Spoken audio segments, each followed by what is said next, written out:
And we're back on Studio 10 with Dave Eichenberger. Boy, that is some soothing music. It's impossible to be stressed. Well, thank you when you're very listening much. to that. That's the point.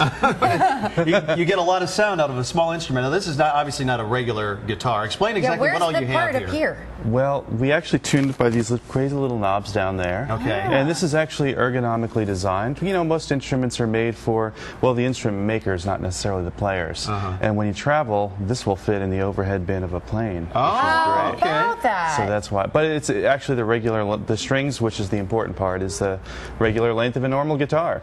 There you go. So it is otherwise completely...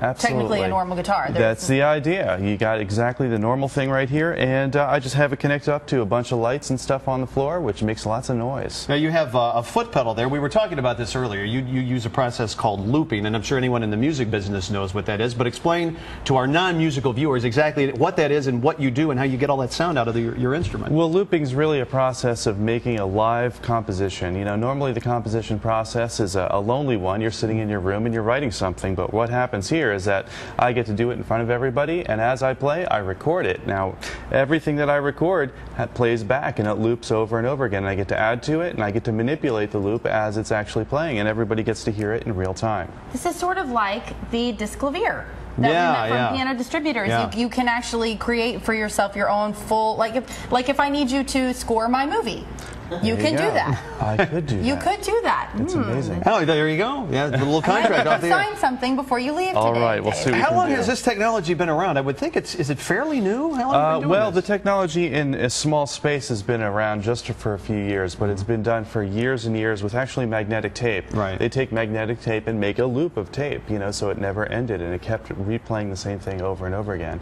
and you kept adding to it. The problem with tape is that after a while it starts to break down, and then, you know, it doesn't sound nearly as good. With today's crazy magical digital technology, we can do it very, very easily in a very small box. So what do you have coming up, Dave? Where can people find you? Well, that's a good question.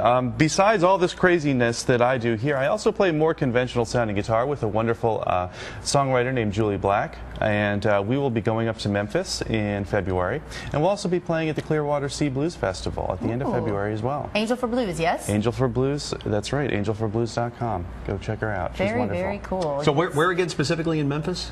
We will be playing at the International Blues Challenge, which is basically a gathering of over 100 bands which get together from all over the world as a celebration of blues and American music, and that's a wonderful thing. That's really cool. So the challenge part of it, is it just more like a family of blues artists playing together, or are you trying to win something? Well, I believe there is some sort of competition that is going on with that. Everybody gets to play. You get to play a little bit. You get to meet lots of other bands. You get to meet lots of people who really love to listen to traditional American music, and that's a great thing. Got to be a great learning experience for everybody. I think it's going to be a heck of a good time, too. I hope so. We'll find out when we get there. You can learn more about Dave at studio10.tv. There's a lot of information there and some links, too, for you if you want to learn even more.